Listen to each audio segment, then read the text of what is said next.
After I woke up from the car accident, everyone around Elias said I had changed. In the past, I was known among the elite wives of Beijing as a drama queen. I checked in on him non-stop. I went through his phone. I demanded that he answer my calls at all times and report every detail of his schedule, no matter how trivial, until the day I got into a car accident. And all I heard on the other end of the phone was Elias's disdainful voice. "Are you done making a scene?" Later, I became the model wife everyone in Beijing talked about. Docile and considerate, never speaking of love, even taking the initiative to send women to his side. Yet he was the one with reddened eyes, asking me why I had fallen out of love. Chapter 1. When I saw Elias again, I had already been lying in the hospital for a week. Because of a concussion, my head was wrapped in layer after layer of bandages. I hadn't slept well during those days in the hospital, and the swelling on my face hadn't fully gone down. So the person Elias saw was a version of me he had never seen before, barefaced and utterly disheveled. His gaze swept lazily over me, as if the woman lying in the hospital bed wasn't his wife at all, but a complete stranger. I looked at the custom-made suit he was wearing, the one I had given him, and I thought of the photo where Elias had personally draped it over Lily's shoulders. In the picture, Lily nestled intimately against him. The diamond ring that used to be on Elias's hand was gone. The moment I saw that photo, my mind went blank. In a daze, I crashed into another car. Looking at Elias now, I thought about how, in the past, I would have cried, holding that photo, demanding to know, what exactly is your relationship with Lily? But now, I suddenly understood. My love for Elias had always been one-sided. In his eyes, ours had always been nothing more than a loveless arranged marriage. Not to mention that his family was rising rapidly, and the gap between our two families was growing wider by the day. I stayed silent for a long time, perhaps noticing something off about me. Elias finally spoke. "If something happened, why didn't you call me? I only found out you were in the hospital from the house staff." "I did call. It was just that at the time, you were celebrating Lily's birthday. You told me to stop pretending and not to waste your time." Before I could respond, Lily pushed the door open and walked in, gently urging him. "Elias, it's about time. We should get going." Then, covering her mouth in feigned surprise, she said, "Alicia, how did you end up like this?" I ignored the undisguised smugness in her eyes and the sarcasm in her tone.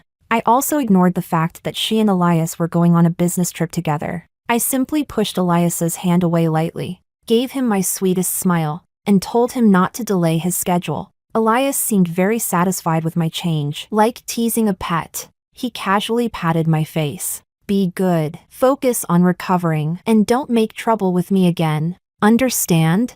After I was discharged, I returned home, having spent half a month in the hospital. Stepping back into the house, I looked around at the home I had so carefully decorated. It felt both familiar and unfamiliar. Every piece of furniture and every arrangement had been meticulously chosen before our wedding, all according to Elias's favorite style. Back then, I had held the most beautiful expectations for marriage, imagining our life together. I racked my brain trying to please him. In the end, all I received was Elias's light, dismissive remark. "Why waste time on something so meaningless? Do you really have nothing better to do?"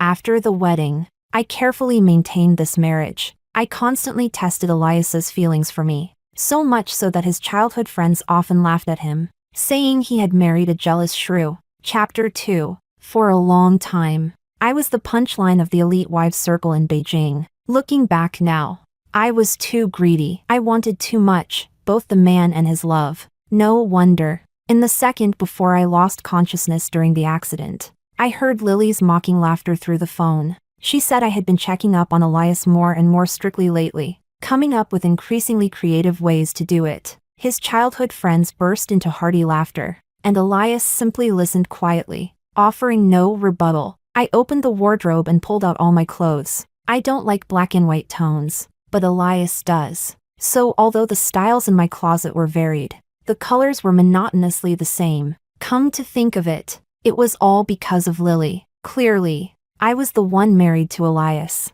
yet the one who accompanied him to celebration banquets, always by his side, was Lily. I hated that Lily was always around him. That day, Lily brought the evening gown she planned to wear to the celebration banquet to our house and changed into it so Elias could choose. For a fleeting moment, I felt dazed, as if Lily were the mistress of this home. Faced with her blatant overstepping, Elias did nothing to stop her. I kicked the gown aside, tears streaming uncontrollably. I wanted to maintain the poise Elias liked most, but I simply couldn't hold back my tears. I wiped at them desperately until my cheeks burned. Didn't you say you hated wearing gowns?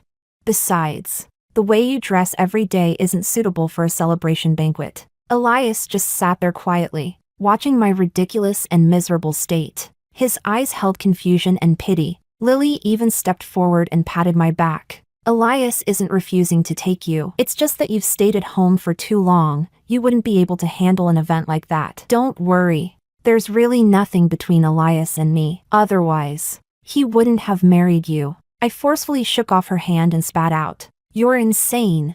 Then I ran out. When I returned to my parents' house, I was scolded. You were the one who insisted on marrying Elias in the first place. Besides, his family is thriving now. If you don't hold tightly onto him, what's the point of running back home? Chapter 3. After the celebration banquet ended, I followed Elias home obediently. From that day on, I replaced the clothes Elias didn't like and became the proper wife he preferred. Don't like them anymore? I'll have someone come redo the whole wardrobe tomorrow. I didn't know when Elias had come back. He stood there, looking at the now empty walk-in closet, his brows slightly furrowed. I was about to refuse, but then I changed my mind. I might as well take the opportunity to squeeze a little compensation out of him, consider it what he owed me. So I wrapped my arms around Elias affectionately, stood on tiptoe, and placed a light kiss on his Adam's apple. Then I blinked up at him with wide eyes, my voice soft and coquettish. Elias understood immediately. He pulled out a card and placed it in my hand. If there's anything you want, just buy it yourself. A globally limited black card. I tightened my arms around his neck and planted a loud kiss on him. As expected of a big boss, so generous with your money. Elias's expression turned cold, though a faint smile lingered at the corner of his lips. His deep eyes fixed on me, unreadable. I don't remember ever becoming your boss. You never used to call me that. It was true. I never used to call him that. Husband, big brother, baby, endless terms of endearment, one sweeter than the last. But that was when I loved him. Thinking back, I should have noticed the irritation in his reactions every time. I was truly ridiculous. Now, making sure I got enough money out of Elias was the only thing that mattered. I tried to smooth it over with a laugh. Oh, baby, I'm just telling the truth. You are a big boss. Elias didn't seem satisfied with my answer. His face darkened further, but in the end, he said nothing. He turned and left without hesitation. What a strange man. I didn't understand what he was dissatisfied about, nor did I care to guess. Coincidentally, or perhaps not, I ran into Elias and Lily again at the mall. Looking intimate as ever, the driver couldn't hide the panic on his face. My dislike for Lily had always been undisguised. Even if they were childhood sweethearts who grew up together, I felt their relationship had crossed boundaries. They could share the same hotel room on business trips, use the same set of tableware, and Lily could freely enter the study that Elias forbade me from stepping into. It felt excessive. Lily seemed more like Mrs. Elias than I was, but whenever I brought it up, Elias would say I wasn't generous enough, that I thought too much. Alicia, if you were me, between Lily and you, you'd make the same choice. After all, you're only suited to staying at home, you can't do anything right. Once, after a failed investment and a heated argument, Elias had spoken those words from the heart. I stubbornly turned my head away, hiding the humiliation on my face. Loving someone who doesn't love you is humiliating. Hearing him admit it outright makes you feel utterly powerless in the marriage. But I no longer loved Elias, so I could pretend I saw nothing. Without saying a word, I simply picked up one limited edition handbag after another. When Lily called out to me, I could even take her hand intimately, feigning surprise and exaggerated warmth. Perhaps startled by my sudden change, she paused slightly when our hands met. Then she put on the expression I knew all too well. Elias was just telling me you've been behaving very well lately. That's wonderful. I really hope your relationship stays this good. She clasped my hand back. To anyone watching, we looked like sisters with a close bond. What I hated most was that Elias would share our private matters with Lily. Whenever there was a problem in our relationship, he wouldn't come to me first, he would go to her. In the past, it always made me feel sick. Whenever I made a scene, Elias would say, "Why do you overthink everything? Lily isn't an outsider." He was always so calm that I looked like the lunatic in our marriage. But now, he could share whatever he wanted with whoever he wanted. As long as he was generous with the money. It was just that Mom called earlier, and Lily happened to overhear it. "Alicia, don't overthink it. Lily." "Alicia." I almost burst out laughing. A victorious smile appeared on Lily's face, as if she were saying, "See? Even when you're standing right here in front of him, the person closest to his heart is still me." Chapter 4. Elias. It must be hard for you to even bother explaining. But what does that have to do with me? I took the initiative to hold Elias's hand and pressed it against my cheek, blinking up at him with watery eyes. "Honey, I just saw a jewelry set. I like it so much." The next second, my phone showed a deposit notification. All I cared about was whether I could take that jewelry set with me in the divorce. When we left, Elias, rare for him, didn't see Lily off. Instead, he got into the car with me, my lawyer best friend, Elena, sent a message. "I've drafted the agreement, but are you really going to divorce Elias?" I didn't hesitate. Yes. At the thought of walking away with a considerable portion of Elias's fortune, I couldn't help but laugh out loud. From the corner of my eye, I noticed Elias looking at me. I almost forgot he was sitting right beside me. "See something funny online?" Elias reached for my phone. Calmly, I locked the screen. The air pressure in the car seemed to drop instantly. Silently placing the phone aside, I wrapped my arms around Elias and whined sweetly. "Oh, please. What could I possibly be watching? Just those meaningless videos. Didn't you always hate it when I watched that stuff?" Every time I shared something before, Elias would criticize me mercilessly. "Alicia, your taste is so low. Learn from Lily." Elias pinched my chin, forcing my face upward. His probing gaze lingered on me. "Alicia, you haven't sent me a single message lately. I almost thought you stopped using your phone." "Why?" In the past, I used to send him dozens of messages a day. Whenever I heard something interesting, I would share it with him immediately. Like how I got new nail art today, or how one of the wives told me her husband had several mistresses, or how cute Garfield was and whether I could get one. The first person I ever wanted to share anything with was always him. Unfortunately, Elias rarely replied, and when he did, it was usually, "Alicia, can you stop being so boring? Don't you have any friends?" I removed his hand and kissed him lightly on the face. "What are you talking about? Honey? Of course I'm listening to you, cutting down on meaningless things." I paused. "Besides, you're so busy every day. If I kept checking up on you all the time, what if my baby got exhausted?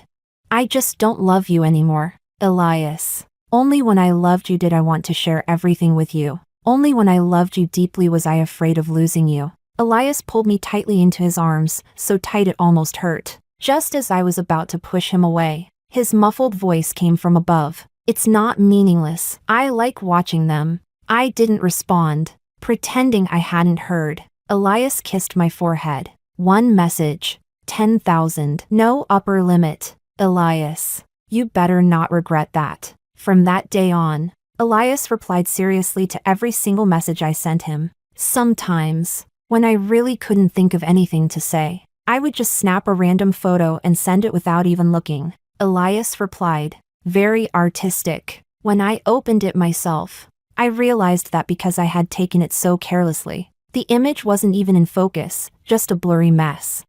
Chapter 5. He can even praise that? What on earth is Elias thinking? I had just put down my phone when the notification sound rang again. "I had a few outfits delivered to the house today. There's a banquet on Sunday. Come with me." A banquet? Elias had never taken me before. People are strange. Back then, I tried so hard to get Elias to bring me along. Now that he says he wants me to go, I've completely lost interest. Since I'm planning to divorce him, it's better to start distancing myself sooner rather than later. When Elias came home and had just opened the door, I ran over and jumped onto him like a koala, with one hand holding me up. He changed his shoes just like that. Elias kissed me and gently set me down on the sofa. There was a smile in his eyes, tenderness lingering between his brows. I used to love the way Elias looked when he smiled, so soft, so gentle, but he rarely smiled at me. Every night I sat at the dining table waiting until late. When Elias finally came home, he always wore an icy expression. He never asked whether I had eaten, just a casual line, had a business dinner. Forgot to tell you, but Elias, do you know? I knew everything. Every post Lily shared on her social media. I could see your presence in it. Skiing with her, doing handicrafts, having dinner. Every night I waited until midnight. Every phone call. When you told me you were working, while looking at Lily beside you. Did you ever think of me? Every late night. I used to dream that Elias would come home and hold me. Say he was sorry. Say he would never do it again. But when I woke up, the face beside me was still cold and distant. Now, Elias is so close to me. The scene overlaps with my old dreams. Yet not a single ripple stirs in my heart anymore. Elias cupped my face, about to kiss me. I moved first, brushing a light kiss across his cheek. Honey, I have something to do on the night of the banquet. I glanced at his expression before continuing. I really wanted to go. What a pity, otherwise. I didn't finish the sentence. We both understood perfectly who the unspoken name was. Elias's expression gradually turned cold. He released me and straightened up. Bang! Ceramic hit the floor, making a crisp, shattering sound. Elias's face darkened as his gaze swept over the neatly arranged dresses that hadn't been touched. He grabbed my chin with force, making me look at him. Alicia, what exactly are you sulking about? Are you still angry about that car accident? Chapter 6. I didn't say a word. Elias is very good at saying things that stab straight into my heart, especially when he's angry. Elias once promised he would come home to celebrate my birthday with me and taste the cake I baked myself. But he hadn't even been home 10 minutes before Lily called. All he left me with was, Lily needs me. The birthday dinner I had prepared a week in advance became a meal for one. When I threw a fit and said I wanted to move out, Elias stood there and sneered. Move out? Alicia, where do you think you can go without me? Do you think your family would even agree? I was so furious that I hurled the suitcase at him. Elias only looked at me coldly. Alicia, I shouldn't have to remind you of your current situation. Without me, you're nothing. That moment, how ridiculous and humiliated I looked, I will never forget it. So I don't argue with Elias anymore. Aside from humiliation, I gain nothing. The only response I give him is long silence. Elias cupped my face. The anger in his eyes faded, replaced by a trace of panic. Why haven't you checked up on me once lately? Alicia, why are you always distracted when you're with me? Why did everything change after your car accident? You weren't like this before. I sighed silently. I'm so tired. Too tired to keep pretending. Too tired to even sacrifice the last shred of my pathetic self-respect just for money. I smiled. Elias, what's the point? Do you love me? Do you even need my concern? I closed my eyes, unwilling to look at him. You're just not used to someone suddenly not caring about you anymore. Stop pretending. Elias silenced me with his own lips. When I woke up, everything seemed the same as before, as if nothing had happened last night. I wasn't lying to Elias. On the night of the banquet, I really did have plans. I had submitted my resume to an overseas design company. After a series of twists and turns, it somehow ended up in the hands of my senior from graduate school, Victor. By coincidence, he had just returned to the country on a business trip, and we arranged to meet. Everything went smoothly. Once the divorce was settled, I could start the job and even settle abroad. What surprised me was running into Lily at the restaurant. We tacitly pretended not to see each other. On the way home, Victor glanced at me several times, sounding half-joking. Not very happy lately? The sudden question caught me off guard. He pointed at my ring finger. Your ring is gone. Only then did I realize the ring that should have been resting quietly on my finger was missing. I couldn't remember whether I had dropped it somewhere or simply forgotten to wear it when I left home. I gently rubbed my ring finger, because I had worn it for so long without taking it off. A faint mark remained, Elias wore that wedding ring for only one day, saying it meant nothing, but I never took mine off. I treasured it carefully, and now I had somehow lost it in a daze. I let out a soft laugh. No, it's just time for a new one. When I got home, the house was brightly lit. Elias came home unusually early today. A flicker of guilt rose in me as I quietly closed the door. Who did you go see today? I didn't know when Elias had appeared behind me. With the light behind him, I couldn't see his expression clearly. Who did you go see? He stepped closer, and only then did I notice his eyes were rimmed red. I didn't see anyone. What's wrong, honey? Elias shook off my hand and gripped my shoulders, forcing me to look at him. Alicia, do you even have a heart? You refused to attend the banquet with me just to see Victor. Do you know how I felt when I saw those photos? He clutched my shoulders tightly, his face showing a rare loss of control. Every word was an accusation, like a resentful husband. I pressed his phone down gently and explained softly. Elias, calm down. We just had a meal. Elias grabbed my hand, his expression laced with mockery. Just friends? Then why did you take off your wedding ring to see him? Alicia, is our relationship so shameful? What am I to you? Looking at Elias's hysterical expression, for a moment it felt as though our roles had reversed. Elias leaned in to kiss me. I turned my head away. Chapter 7. I suppressed the displeasure in my heart, but Elias's words ignited the anger I had buried deep inside. Alicia, do you even realize you're married? What is this supposed to mean? Are you trying to rekindle something with Victor?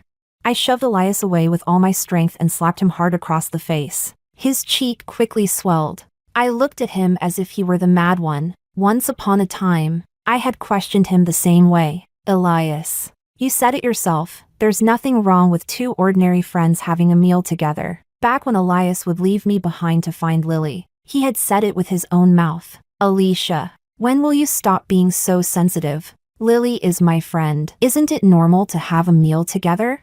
And now, I had only shared a meal. Why is it acceptable when you dine with Lily and act intimate? But when I do the same, it's unacceptable? You're the one who said not to be so sensitive. The fury in Elias's eyes slowly faded. I'm sorry, I didn't care about your feelings before. I won't ever do that again. Elias's voice gradually choked with emotion. The hand he reached out to me was slapped away. I didn't know you used to feel that miserable. I'm sorry. I'm so sorry. Can you go back to being the way you were before? Everything before was my fault. Our foreheads pressed tightly together. His tears fell onto my face, cold and piercing. Why don't you call me anymore? Why don't you send me messages first? Do you know you haven't cooked dinner for me in so long? Alicia, can you love me the way you used to? I had never seen Elias like this. For a brief second, I truly wanted to hug him back. His embrace was warm, so warm that I almost lost my senses. But every word he said reminded me of how humble, how humiliated I once was. Doesn't he see every post Lily shares on her social media? Doesn't he know how people talk about me outside?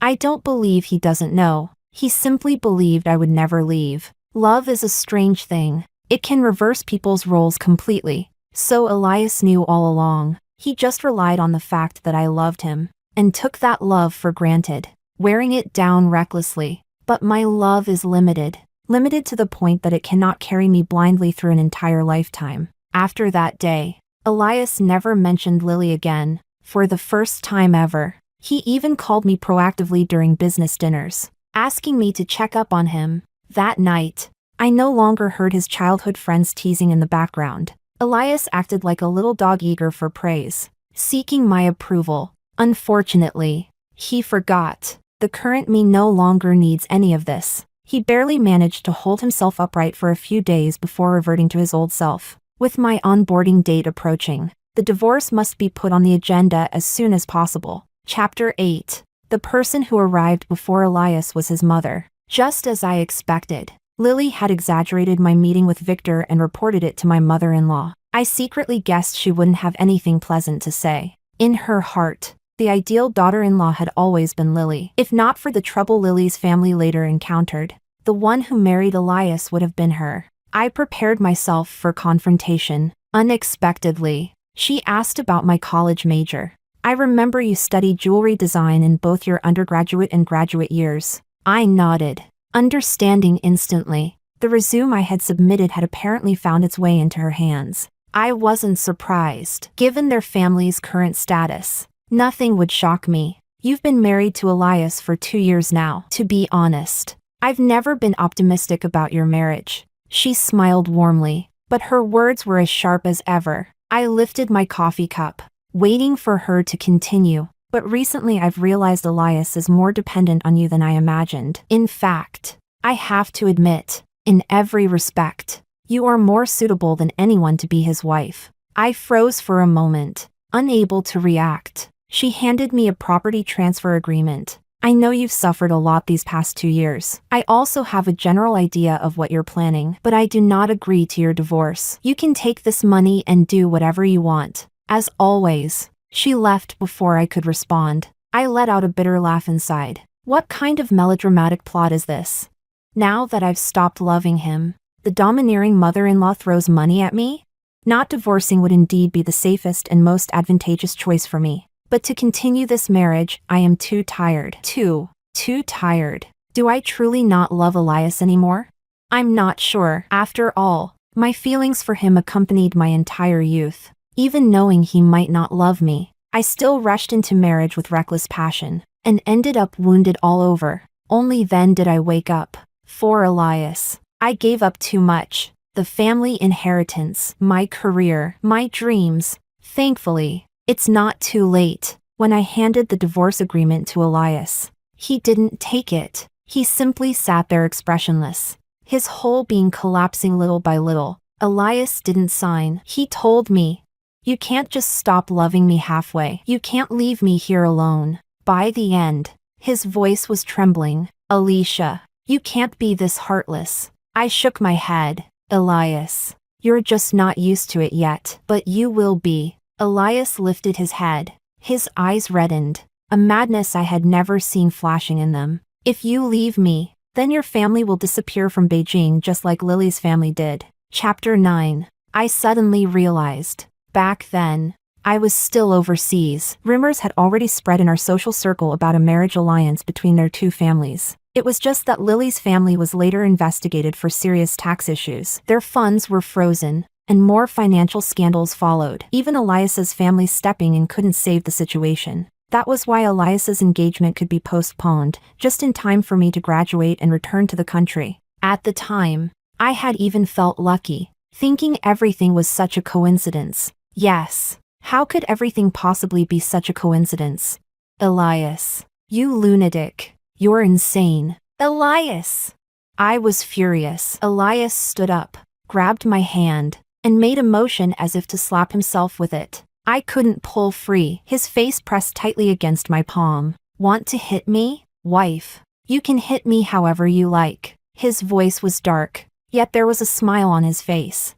"I can give you everything. My money, my shares, your inheritance, anything except the divorce agreement." Using my hand, Elias wiped away the tears at the corner of his eyes. "I'm begging you, don't leave me. You can't." Elias transferred the assets under his name to me. After I went to France, he called me almost once every hour. Only after our roles reversed did I realize how annoying my constant check-ins must have been before. In less than a week, Elias also arrived in France, working during the day, and at night, being tormented by Elias. Childishly, he insisted on leaving marks on my neck and driving me to the entrance of my company every morning. If we happened to run into Victor, he wouldn't leave until Victor had entered the building. I truly couldn't understand such immature behavior. Elias said Victor had ulterior motives and told me to stay away from him. These were scenes I once dreamed of, but now, my eyes no longer held only Elias, no longer only love. I knew Elias had been on edge these past days. Sometimes, even if I had only been out for 10 minutes, he would call to confirm where I was. I was just busy. I wasn't leaving him. Am I already too late in doing all this? Elias suddenly seemed much more haggard. The dark circles under his eyes told me he hadn't been sleeping well at all. Yet strangely, seeing him like this stirred nothing in me. One day, looking at his worn-down appearance, I suddenly understood. The opposite of love is not hatred. It is indifference. Elias knelt on one knee before me, carefully placing a new ring on my finger. No matter whether it's too late or not, I hope the owner of this ring will always be you. I forced a perfunctory smile. Too late, Elias. My heart no longer beats for you. The day before the divorce cooling-off period was about to end, Elias drove me to the airport. Chapter 10. Elias didn't say a single word, but when we left the house, there was a trace of hope in the way he looked at me. So the moment I got into the car, I pretended to sleep. I just wanted to wake up at the airport, finish the procedures, then fly back to France. After all, I had only taken 3 days off. Just as I was drifting into drowsiness, the car suddenly jolted violently. I opened my eyes and saw a vehicle out of control hurtling straight toward us. Alicia. Elias's voice sounded almost desperate. Then came the deafening crash. Before I could react, the airbag's force slammed into me, knocking me unconscious. When I woke up again, the piercing wail of sirens rang in my ears. Elias was gripping my hand tightly. There wasn't a trace of panic in his eyes. Only then did I see clearly, he had taken the full impact on his side. His body was wedged tightly between the seat and the steering wheel. I tried to reach for him, but all I touched was blood. So much blood. Elias's blood seemed as if it would drain out completely. His face had already lost all color. The emotions I had suppressed for days finally broke through at that moment. I cried out uncontrollably, unable to tell whether my terror came from the thought of losing Elias, or from the tragic ending of this marriage. Elias tried to lift my hand. I stopped him. I shook my head desperately. Don't move anymore. Elias, please don't move. Alicia, don't leave me. I was on the verge of collapse. Nodding frantically, the paramedics quickly pulled me out. Before losing consciousness again,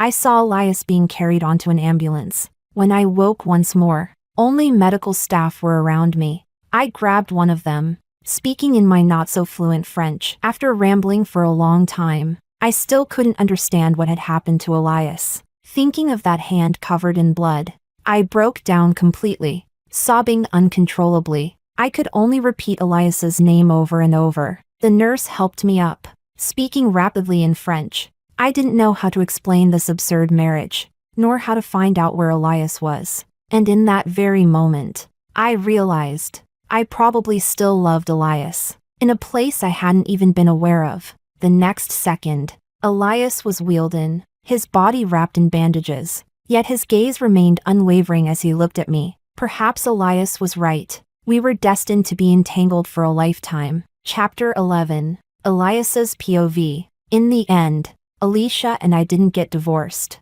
The scheduled date was interrupted by the accident. We missed it, and could only wait for the next 30-day period. Every time Alicia brought up the paperwork, I would say I was in pain. Alicia had no choice but to drop it. Later, she never mentioned it again. Every night, I could finally stop living in fear that Alicia would leave me. She no longer talked about divorce. She was just busy every day, so busy she didn't even have time to reply to my messages. I keep wondering what Alicia must have felt back then. Did the endless waiting slowly grind away her love for me?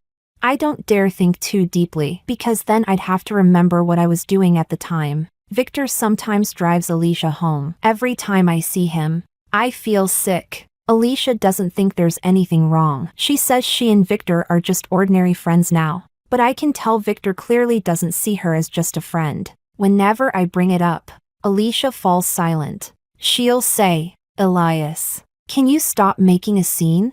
The words sound painfully familiar. One night, I suddenly remembered I used to say the exact same thing to her. Every time that realization hits me, my heart starts racing with panic. I look at Alicia sleeping beside me. She seems to have changed a lot. And yet, she seems unchanged. She still smiles easily. She still likes the same food. She even takes the initiative to message me, just rarely shares her life with me anymore. Alicia still wears her wedding ring every day. On the surface, everything looks the same as before. But I know, Alicia doesn't love me anymore. Or rather, she doesn't love me the way she used to. Whenever she smiles at me, I search her eyes. In Alicia's eyes, the wholehearted devotion I once knew is gone. And so is that intense, unwavering love.